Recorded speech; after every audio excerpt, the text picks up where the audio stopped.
costs, and a talent for getting the best from them. Although not everyone was convinced by his methods. I must say that I am becoming somewhat worried about Burgess's activities in general. In some rather subtle way, he seems to manage to induce a relationship between the corporation and the speakers in the series he looks after, which can only be described as a mutual aid society. I do not know whether it is my business to say this, but I feel sure someone will be asking before long whether it would not be better to have a rather older producer in charge of this series.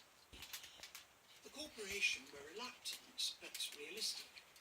Mr. Burgess is a very good producer, and although he has failings, it will be a serious loss to the talks department. That, however, I'm afraid, cannot be helped. Sir Richard McConaughey.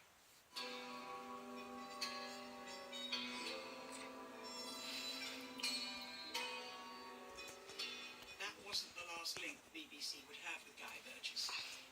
In September 1951, 4 months after he had disappeared with Donald Maclean, books that he'd taken out years previously from the BBC library were mysteriously returned. The books had been issued by our library to Mr. Guy Burgess several years ago and had been written off. They were returned to the library on Saturday afternoon, September 15th, having been handed by the commissionaire to the reception desk about 4 o'clock. You may wish to pursue this, as I understand that the Foreign Office are anxious to ascertain the whereabouts of Mr. Burgess, and it might be helpful to them. Sadly, there's no record of what the books were and whether they did indeed help the Foreign Office in their search for the missing diplomats. It would take another 5 years before Russia officially acknowledged their defection. Another mercurial soul collided with the BBC Colossus for the first time in 1964, when it was playing Maurice Cole. Maurice is 19, lives in Liverpool with his parents, and spends all his time playing with tape recorders. I feel that he has quite exceptional ability, and may well prove of use to you. Wilfred Dear. However, it wasn't until he'd already made a name for himself on pirate radio that the BBC really took notice, offering him a plum job on Radio 1.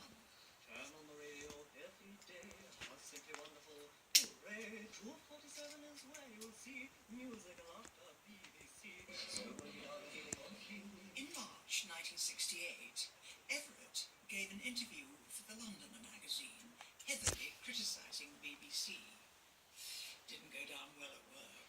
You can only talk about it in atmospheres, and their stations are 20% bubblier than ours is. I don't know what we can do about it.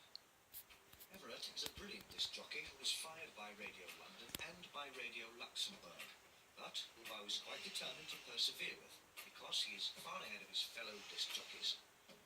He was given the peak Sunday morning Radio 1 programme in the full knowledge that he was a tricky character to deal with, and this is not the first time he has had to be called to order. His drug stories, largely apocryphal, and his stated views are most embarrassing and highly inaccurate. His ingenuousness is only matched by his apparent stupidity. I'll give him one last chance to mend his manners. Robin Scott. That last chance